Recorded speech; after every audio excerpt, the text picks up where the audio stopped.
Monk and Barbarian have been used a lot, some would say to death. So on a quest to make it a little different, a little spicier, I created Sub-Zero Karlach. Originally, Jack DeVries from TikTok actually hit me up and gave me the idea, and I took it and ran with it for a little bit. Sub-Zero Karlach takes all of the ice abilities that wizards get and then completely switch it up and use it to just beat people's face in. With every hit, each creature will be encrusted with ice and chilled, eventually making them frozen, which then makes them vulnerable to bludgeoning. With every hit, it opens up an icy hellscape underneath their feet, making it incredibly hard for them to stand.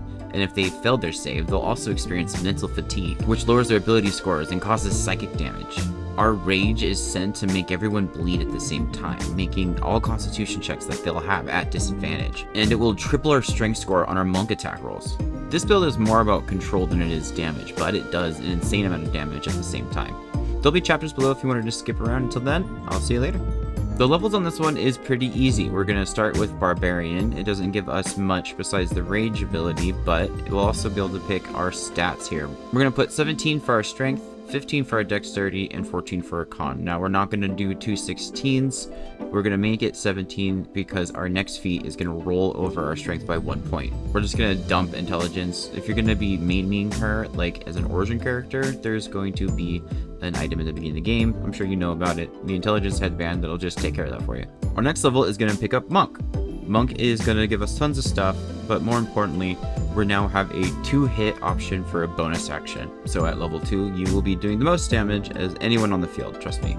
Next level goes back to Barbarian, giving us reckless attack. Third level in Barbarian gives us our subclass, and we're going to pick Wildheart and Tiger. Tiger gives us a new attack action that is a cleave, so it'll hit up to 3 people who are standing around you. This will also force them to bleed. Bleeding will make them take damage over time, but we'll also get abilities that'll help us fight people who are currently bleeding. Our next level in Barbarian gives us a feat, and we're going to pick Tavern Brawler. I know it's cliche, but it's just damage left on the table if you don't pick it. It's also going to roll our strength score to an 18, so. The next level we pick is going to take our Barbarian to level 5, giving us second attack. Our next level in Barbarian is going to let us pick something called an animal aspect, and which one we're going to pick is the Tiger. This is going to add our strength modifier additionally to all attack rolls if the target is bleeding or poisoned. This also stacks on top of Tavern Brawler, so our strength modifiers will be tripled, meaning we are not going to miss, basically ever. From here, we're going to move Monk up to level 2, giving us additional bonus actions, like Patient Defense, Step of the Wind. Our third level in Monk is going to give us our subclass, and we're going to pick Open Hand. It's just going to add to the whole control aspect. If they don't trip over the ice to fall on the ground, you can just punch them and make sure they get on the ground that way. Now, to be different, I do like to pick 4 element monks with Barbarian because those skills and spells are classified as actions so that you can actually use them while you're raging, and it's pretty fun, but our wisdom modifier isn't that great. So our next level in Monk gives us a feat, and I use that to roll our strength to 20. We're going to push Monk to level 5, not for second attack because we already have it, but for stunning strikes. I don't use them too much because our wisdom save isn't that great, and just using Flurry of Blows on our bonus action is going to be the most damaging, but it is really good idea to stun people when you're in a tight spot. Our next level is going to go into Monk, unlocking the ability to punch ghosts because our offhand attacks are now counted as magical, as well as Wholeness of Body, allowing us to do a second bonus action that would be 4 Flurry of Blows. Monks are so broken, oh my god.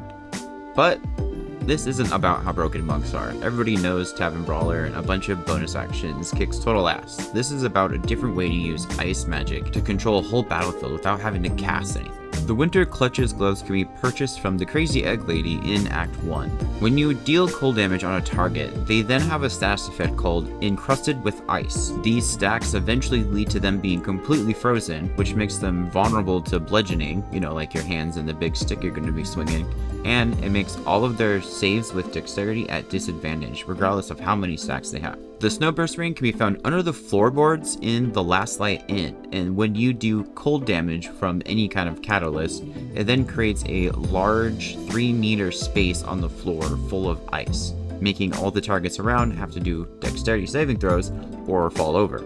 In the creche, same as Act 1, you will find the Hoarfrost boots. These are going to help you not fall while everyone else is tripping over the ice that you just created on the ground. In Act 2, you'll find the Icebite robes in the cemetery. These will let you cast a 3rd level Armor of Agathis on you, which I would suggest doing before you go into a rage or, any fight. When you get hit with Armor of Agathis on, all of the other equipments are also going to trigger. Last but certainly not least, the Frost Staff in Act 1 in the Underdark can be compounded from several different items doing all of the quests. This is going to increase damage you do that is cold by 1 point.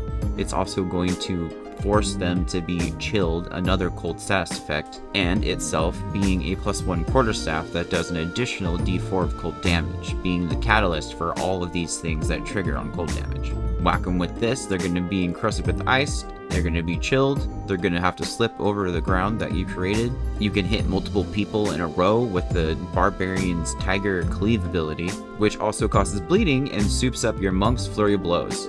Hey, I hope you liked the video. I want to thank everybody who supports the channel, but especially these guys right here.